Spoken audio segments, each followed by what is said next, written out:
Welcome. I almost said welcome to City 17, but no.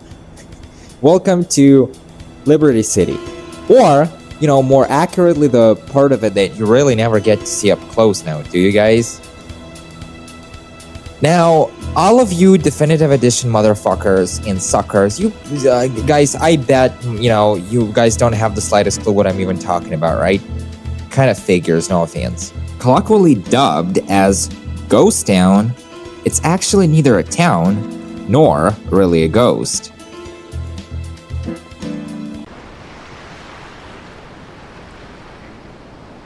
Everyone's gone. What happened here? But what it really is, it's just a single street, really, facing the iconic Bank of Liberty City, and which serves as the set for the opening cutscene.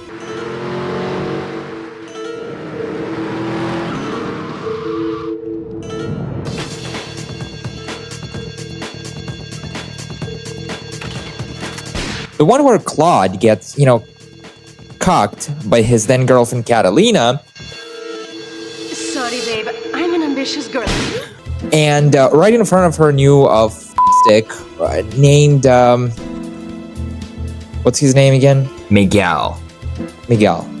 But what makes this place so damn intriguing is that despite being, allegedly part of Liberty City, I mean, at least that's where the Liberty City Bank is to be found, right? While it's actually, in fact, nowhere near Liberty City itself.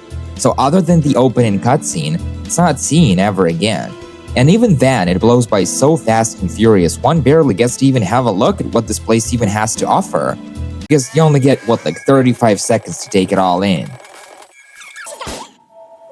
What the hell just happened? 35 seconds. 35 seconds. 35...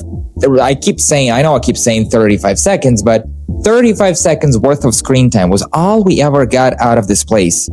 It's absurd to even think about it. I swear to God, Draco fucking Malfoy didn't got it so bad in terms of screen time. And guess what? Nobody liked Draco Malfoy. Scared Potter. Growing up with GTA 3, I would literally cruise around town with a sharp eye out for anything that looked like this block of Liberty. But guess what? No matter how long and hard I looked, it just kept slipping away from me as if it wasn't there at all. Which, lo and behold, it wasn't. So this ghost town, for lack of a better term, is actually tucked away, out of sight, out of mind, right behind the hills of Cedar Grove, directly north of the observatory. It's literally hanging mid-air with nothing but the blue hell in the ocean right underneath it. So even if you somehow floated up high enough, which good fucking luck with that, you couldn't set one foot without falling right through the textures. That's actually so Rockstar to, leave it to them to fuck with you, right, fellas? And then, by around the mid-2000s, someone had poked around long enough and deep enough that, several different ways had been discovered to, explore what little was available. Naturally, some folks figured they had enough balls to learn and fly the only airplane in the game, which is the damn fucking Dodo, and that's enough horror to last anyone a lifetime. But even then, the best you could hope for was, do a couple of flybys of the ghost town and then rewatch them on replay? Because most of the time you would end up crashing into the blue hell anyway. And, since I couldn't fly that Dodo for shit, the only other way to even sneak a peek at the ghost town was to be on top of that Cedar Grove, right underneath of that famous observatory, with a sniper rifle, of course. It takes standing right here and looking through the rifle's scope into this ridge. If you hit the right angle, there it is off in the distance, floating in midair. And there it is, right there. Ta-da, I suppose, right? But it wasn't until someone figured a mod was overdue that added bridges leading up to the ghost town, right past the hills of Cedar Grove and all that nonsense.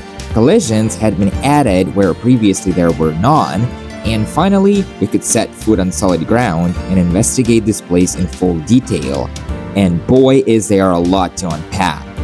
But, what's really flabbergasting about this place is that despite being just a backdrop for a single cutscene, which, like I said, is all, fast cuts and motion blur-induced seizures, it's still, oddly detailed and full of, detail. We have parts of this place that extend way past anything that's even visible during the cutscene, like this row of what are they, like storefronts and pizza places and such. Those security vans out front are fully rendered copies of the actual vehicle seen in the game, with crates reading load in the back of each vehicle. That blue Mr. Wong laundromat van just up the street past the back alley is also far from a low poly backdrop prop. Some props, like all the litter that cover the ground, are actually unique to this place alone and can never be seen again anywhere in the game. We have AC units buffing out steam where you can hardly see them in the actual cutscene.